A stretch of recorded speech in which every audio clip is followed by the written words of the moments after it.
सकाळचे 6 वाजले होते. अंजलीची झोप अचानक उघडली. स्वयंपाकघरातून भांड्यांचा आवाज येत होता.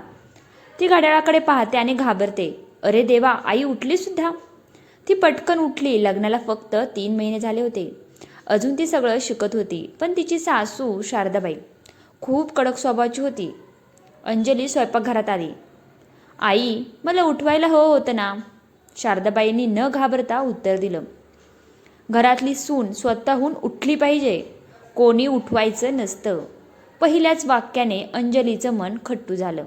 तिला वाटायचं सासू म्हणजे टीका करणारी, टोमणे मारणारी आणि कधीही खुश न होणारी व्यक्ती. त्या दिवशी नाश्ता करताना शारदाबाईंनी परत टोमणं मारला. आजकालच्या मुलींना घरकाम जमत नाही, सगळं आईबाबांनी लाडावून ठेवले.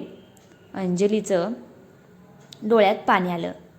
राहुल, तिचा नवरा, ऑफिसला जायच्या घाईत होता. त्याने काही ऐकलंच नाही. हळूहळू दिवस जात होते. प्रत्येक दिवशी काही ना काही टोमणे, काहीतरी कमतरता काढणं, छोट्या छोट्या गोष्टींवर बोलणं.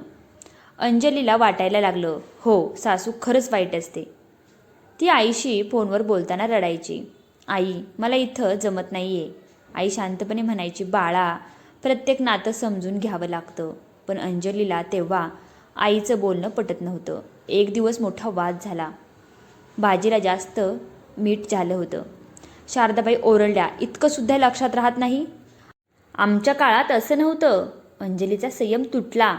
आई, मी प्रयत्न करते ना, सतत माझ्यात चुका शोधू नका. घरात शांतता पसरली.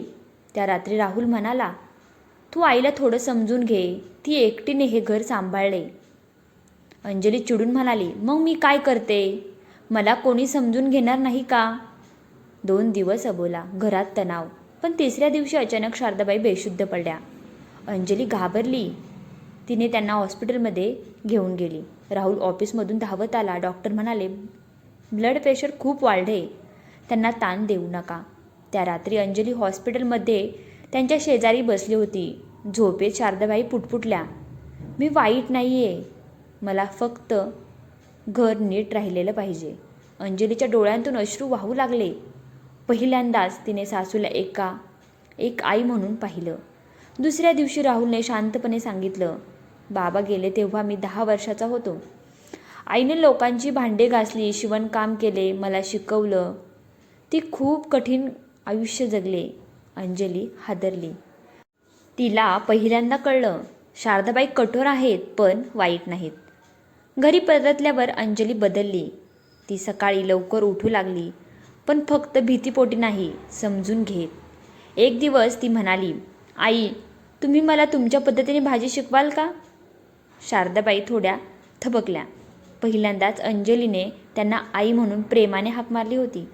हळूहळू वातावरण बदलायला लागलं. शारदाबाईंच्या चेहऱ्यावरचा कठोरपणा कमी होऊ लागला. एक दिवस शेजारच्या काकूंनी विचारलं, काय शारदा, सून कशी आहे?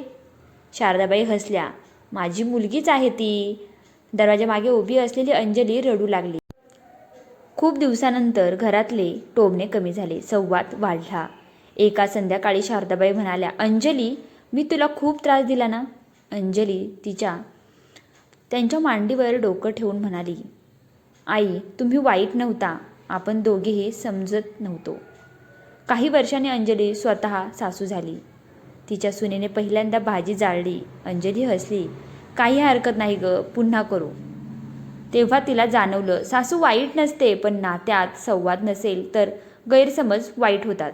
सासू ही वाईट नसते, ती फक्त एक आई असते, जिला तिचं घर तुटू नये असं वाटतं. व्हिडिओ आवडला तर व्हिडिओला लाईक, शेअर आणि सबस्क्राईब करायला विसरू नका. धन्यवाद.